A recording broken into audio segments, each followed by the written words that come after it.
అందరికీ హాయ్ అండి. Welcome to Sakhi sweet home. ఈరోజు వీడియో ఇలా స్వీట్ తినాలనిపించినప్పుడు కానీ లేదా ఏదైనా చిన్న చిన్న అకేషన్స్ కానీ ఇలా స్వీట్ చేయండి. నోట్లో వేస్తే ఇట్టే కరిగిపోతుంది. జస్ట్ ఇంట్లో ఉన్న వాటితోనే అప్పటికప్పుడు ఈజీగా చేసేయొచ్చండి.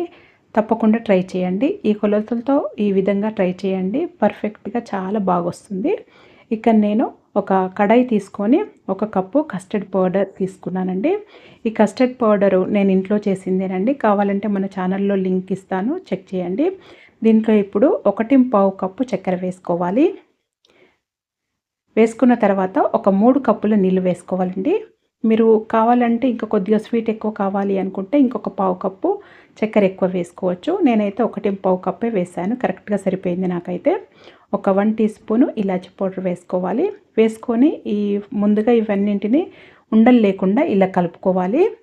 స్టవ్ పైన పెట్టే ముందే ఇవన్నీ ఇలా కలుపుకోవాలి.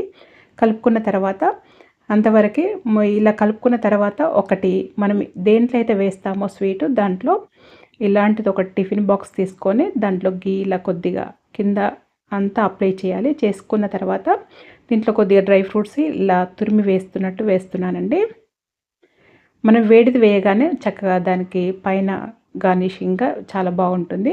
ముందుగా ఇలా రెడీ చేసి పెట్టుకోవాలి. ఇప్పుడు ఈ కడాయిని పొయ్యి పైన పెట్టి ఇలా దీన్ని ఉడికించుకోవాలి. ఉండలు లేకుండా కలుపుకుంటూ ఉడికించుకోవాలండి. ఇలా మీడియం టు హై ఫ్లేమ్లో మంచిగా అడ్జస్ట్ చేసుకుంటూ ఉడికించుకుంటూ ఉండాలి. ఇదంతా కన్సిస్టెన్సీ అనేది గట్టిపడే వరకు ఉడికించుకోవాలండి. ఇది నీళ్ళలాగున్నది గట్టిపడే వరకు ఉడికించుకుంటూ ఉండాలి. ఇది మధ్య మధ్యలో ఒక్కొక్క స్పూను నెయ్యి వేసుకుంటా ఉడికించుకోవాలి. ఇది నెయ్యి అనేది ఒక స్పూన్ వేసిన తర్వాత దాంట్లో కలిసిపోతుందండి. మళ్ళీ ఇంకొక స్పూను అలా వేసుకుంటా ఉడికించుకోవాలి. ఒక 4-5 స్పూన్లు అయితే పట్టిందండి నాకైతే. ఒక టీ స్పూన్ తోటి అలా వేసాను. ఒక 4-5 టీ స్పూన్లు వేస్తే సరిపోతుంది. ఎక్కువేం పట్టదు దీంట్లో. ఇప్పుడు ఇలా కొద్దిగా గట్టిపడిన తర్వాత దీంట్లో కొద్దిగానే లేదా మీరు జీడిపప్పులైనా చిన్నగా తురిమైనా వేసుకోవచ్చు, బాదం పప్పులైనా వేసుకోవచ్చు. నేను ఇలా బాదం పప్పులు కొన్ని జీడిపప్పులు ఇలా మన చాపర్ ఉంటుంది కదా దాంతో వేసానండి. దీంట్లో కలిసిపోయేటట్టుగా చిన్న చిన్న ముక్కలు తగులుతో చాలా బాగుంటుంది. మీరు వద్దు అనుకుంటే స్కిప్ చేసేయచ్చు. ఇలా వేసుకొని మొత్తం అంతా ఇలా కలుపుకుంటా ఉడికించుకోవాలి. ఇది అనేది మొత్తం గట్టిపడాలండి.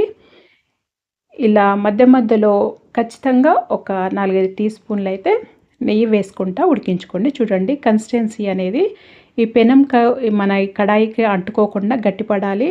ఈ నెయ్యి మనం వేసిన నెయ్యి అనేది ఇలా సపరేట్ అయ్యే వరకు ఉడికించుకోవాలండి. అదే మీకు నాన్ స్టిక్ ప్యాన్లో అయితే కరెక్ట్గా తెలుస్తుంది. అస్సలు కడాయికి అంటుకోదు. ఇది మనది నేను స్టీల్ దాంట్లో చూపిస్తున్నాను కాబట్టి మీకు అంత తెలియట్లేదండి. అందుకనే ఇలా గట్టిపడే వరకు ఉడికించుకున్న తర్వాత ఇప్పుడు మనం ముందుగానే రెడీ చేసి పెట్టుకున్న టిఫిన్ బాక్స్లో వేసుకోవాలి. ఈ బ్యాటర్ని వేసుకున్న తర్వాత మూత పెట్టేసి దాన్ని కదపకుండా నేనైతే ఒక అరగంటనే పెట్టానండి. అరగంటకై ఇలా చక్కగా సెట్ అయిపోయింది. ఒక గంట సేపు అయినా మొత్తం సెట్ అయ్యే వరకు అలా పక్కన పెట్టేస్తే ఇలా మంచిగా అవుతుందండి. జస్ట్ ఇలా అంటే సైడ్ నుండి టిఫిన్ బాక్స్ సైడ్ నుండి అంతా ఇలా సపరేట్ అయ్యి వస్తుంది. ఎక్కువేం దానికి అతుక్కోవటము అలా ఏమీ ఉండదు. ఈజీగా వచ్చేస్తుంది. ఇలా జస్ట్ సైడ్తోని ఇలా అని లేదా మీరు చాకుతోటైనా ఇలా అని పైన కొద్దిగా ఇలా ప్లేట్లో ఆపోజిట్ ఇలా ఈ టిఫిన్ బాక్స్ని పెట్టి పైన కొద్దిగా ట్యాప్ చేస్తే సరిపోతుంది. ఈజీగా దాంట్లో పడిపోతుందండి. ఇప్పుడు చిన్న చిన్న ముక్కలుగా మీకు కావాల్సిన సైజులో కట్ చేసుకొని తినేసేయటమేనండి. సర్వ్ చేసేసుకోవటమే.